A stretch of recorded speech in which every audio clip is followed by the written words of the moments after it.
Hey guys, my name is Matt and I've been loving the early access of Farever. Since you guys told me that you enjoyed the priest guide I made, I'm following it up with a beginner rogue guide. Quick disclaimer, this guide is primarily meant for newer players who are trying to figure out what class to main. That being said, let's jump right in. I feel like I have to point out one thing before discussing the rogue identity, and that's the type of character it is directly. I noticed that for the first 3 to 5 levels I felt strong, but after that, Rogue gave off a very glass cannon type of feel.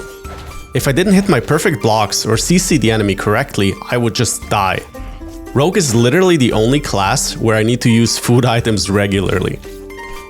Now, at higher levels, think at 10 or even 15, Rogue gets either weapons or talents which give him more survivability. But the initial leveling phase can be a bit rough if you're a solo player. At the same time, however, this also means that if you're a player who is looking for a class that rewards having mechanics or, hands, this might quickly become your favorite. That being said, let me explain how Rogue works. Your signature passive skill is called combo points.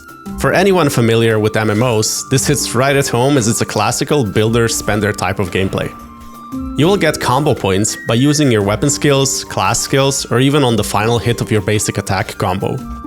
Using your class identity, aptly named Finisher, will consume the generated combo points to boost its attack by 30% of each point consumed. It also knocks enemies back, so it's great for crowd control if timed correctly. Speaking of CC, this is an area where playing Rogue is a feast. Shadow Step is the first class skill that you will receive at level 3. It teleports behind the target and stuns it for 3 seconds. What's even better is that the cooldown is only 15 seconds long, so you'll be able to cast this every fight, if not multiple times in a fight. Keep in mind that this skill is also great for repositioning to dodge attacks instead of blocking them. Smoke Bomb is the second skill which you'll really love. Luckily, you get it very early at level 5. It creates a circular smoke field beneath your feet, which causes all of the enemy's basic attacks to miss. It lasts for 12 seconds and is on a 1-minute cooldown, which means that used strategically, you will cast it in every fight. It's great for mobbing, but watch out as any telegraphed attack will still hit you even if you're still standing in the smoke field. Deathmark, coming in at level 10, debuffs your target by increasing all damage you deal to them by 15% for 30 seconds. This is only really useful on elite enemies, mini-bosses, and bosses since you kill all the normal monsters too quickly. Your fourth skill is Knife Tempest. It's a nice AoE skill which deals damage and generates a combo point. At level 20, the current limit of early access, you get Urge to Kill, a very high burst window skill. It removes the cooldown from Finisher, meaning that builds which can build combo points quickly really shine with this. Since this is a beginner's guide, I'll just quickly brush over the talents. Rogue's main ability here is to stack poisons with your auto attacks.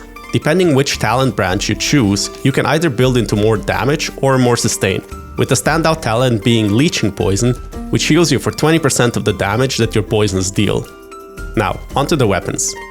Please keep in mind that I'm only going to review some of the weapons, and the order is roughly the same as you'll find them while leveling up. Another thing that's worth mentioning is that in Farever, you can use a system called Arsenal, which gives you the ability to equip a passive or active skill from any second weapon that you can wear. This gives the rogue a ton of great options for either more damage, CC, or even healing. Starting off with the first weapon, the set of daggers which you start with are called Rusty Knives. Almost all weapons are a 5 combo basic attack, and the Rusty Knives are no exception. If your last attack in your combo chain is a critical hit, you will reduce the enemy's armor by 15% for 15 seconds. The first skill of the weapon is called Shiv, a short-range AoE spin attack which deals damage to the enemy. The cooldown is 15 seconds, but your final combo attack will reset it immediately. The second skill is Shadow Jump, a skill which is basically the same as Shadow Step, but only stuns for 1 second. I'm not complaining though, as this allows you to rotate the two abilities, giving you a dodge, teleport, stun, basically every 7 seconds. Let's move on to the Iron Fins of the Leviathan. You'll most likely find these in the first dungeon, the Lost City of Madaya. They have a 5-hit combo basic attack, which gives you a 2% critical rate buff every last hit, stacking up to a total of 10%. Abyssal Fury is its second skill. It imbues your attack with a 40% chance to hit the enemy with an additional water blast. Once ranked up, it will also give you a shield equaling 35% of your missing HP. Groundswell Strike, the first skill, is why I love this weapon. It's an AoE attack dealing damage on a 10-second cooldown. But the reason I use it as an arsenal weapon is the fact that all attacks reduce this cooldown by 1.5 seconds. This essentially means that you will be able to spam this skill every 5th attack. It's just crazy good. Lastly, the weapon has a passive skill called Tide Warlord, which gives you a 15% bonus physical damage buff when you're below 50% HP. Now, let's take a look at the bow. I was super excited to try it out, getting it from the first chest in the secondary of the game, but it honestly fell quite flat. The basic attack shoots arrows at a target, and the last hit buffs your next weapon skill damage by 25%. It also pushes you back a little. This can be quite useful when you're trying to keep distance to a target. Its first skill is Aimed Shot, a charge-up skill that deals heavy damage to the target. Make sure to use this after your basic attack combo chain to get the most damage out of it. Bouncing Shot is your AoE option on the weapon. It fires an arrow at a target, which then, as the name suggests, bounces onto 2 additional targets. Every target that the arrow hits reduces the cooldown by 2 seconds, effectively making it a 4-second cooldown skill if you're pulling mobs. Deadeye Focus is the last skill on the weapon, a passive which gives all of your attacks an 8% chance to reset the cooldown of the first skill, Aimed Shot. Moving on to Clawdius, a weapon you will get around the Titron Beach area or the Gargantua Gorge dungeon. It's a super fun fist weapon which has a 5 combo basic attack. On the last hit, it reduces a random weapon skill's cooldown by half a second. Tide Rising Uppercut is the first skill, and it makes the weapon super satisfying to use. The animation itself is awesome, but it also deals damage in a small AoE circle and knocks back enemies at the same time. It'll also deal quite a lot of damage, as all skills used prior to it will increase its damage by 50%. This pairs fantastically with Groundwell Strike from Iron Fins, for example. The second skill of the weapon is Twin Claws, a damage ability that has a high critical chance and 2 charges when upgraded. The third skill is a passive, which deals water damage to nearby enemies whenever you use a weapon skill or on the last hit of your basic attack combo. Now, finally, I get to tell you about my Lord and Savior, Twin Fangs of Ratsar. This is really just a bleed weapon, but having bleed on top of poisons gives me a lot of numbers, which makes my brain happy.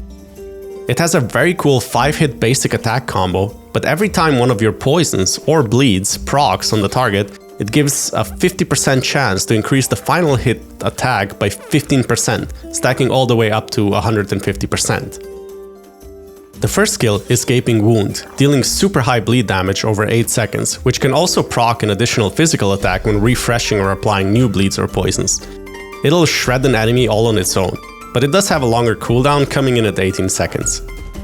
Shiv is your second skill. It's just a single target damage skill, which, once ranked up, will have 2 charges. It does cause the enemy to bleed for 5 seconds once fully upgraded though. Furthermore, you can actually stack 5 of these bleeds on the target, making the ticking damage significant.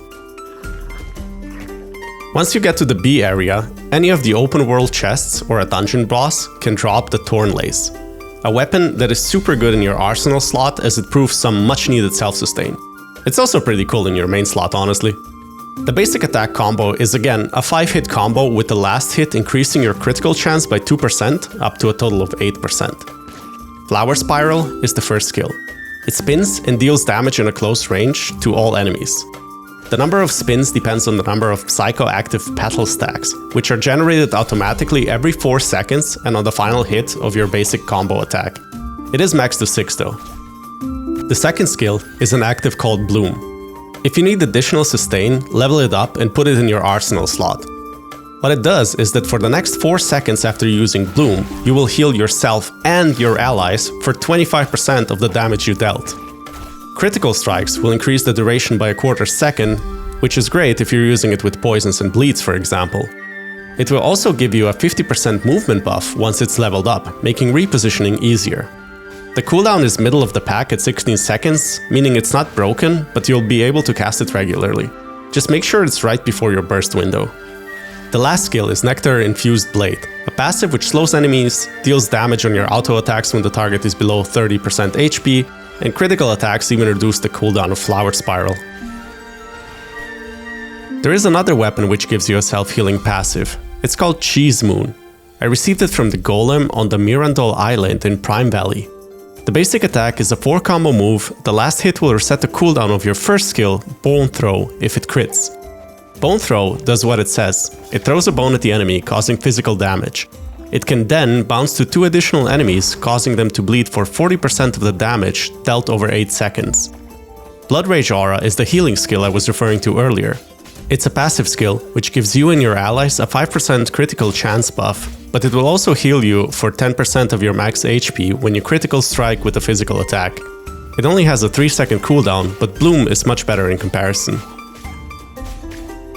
Last, but also honestly kinda least, Rogue has access to Gorgon Ratsay's Toothpick. Shout out to the developers for the naming. The 5-combo basic attack looks kinda neat, and the last hit will increase your critical attack rate by up to 9%. Swirling Ambers gather stones around you, which causes periodic damage to every enemy in close range, while Eruption, the 3rd skill, pulls all enemies towards you and deals high magic damage in an AoE blast. The cooldowns of both are quite long though, coming in at 16 and 15 seconds once fully upgraded, which is also why I don't like this weapon super much. The reason the spear is also shared with Priest is probably its last skill, a passive called Heart of the Furnace. All skills and attacks increase your armor by 2%, up to a total of 30%, which can offset some of the squishiness of the class. Though personally, once again, not my favorite, it does have quite some damage and looks very cool though. Alright, with that we've arrived at the end of the video. To sum up, Rogue is a very glass cannon-y character, meaning it deals quite high damage but can also die easily. Play it if you enjoy a more engaged playstyle with a bit of a learning curve, and if you're not afraid to press healing items during fights. My personal favorite is to use Twin Fangs of Ratsar with either Iron Fins or Thornlace in the arsenal slot, depending on if I'm going for more damage or need self-sustain from Bloom. Later on, a great strategy for farming is to gather mobs in an area, throw down your smoke bomb and spam as many AoE skills as possible. If they die, easy EXP. If they don't, well, you do. Just keep in mind that Rogue is a bit of a slow starter, so don't get discouraged too quickly, or, ideally, level it in a group with a healer. I hope this helps you guys out, thanks a ton for watching, and if you'd like to see the Warrior or the Mage guide next, please let me know in the comments. Also, if you did like the video, I'd appreciate a like and subscribe. Have a good one. Matt out.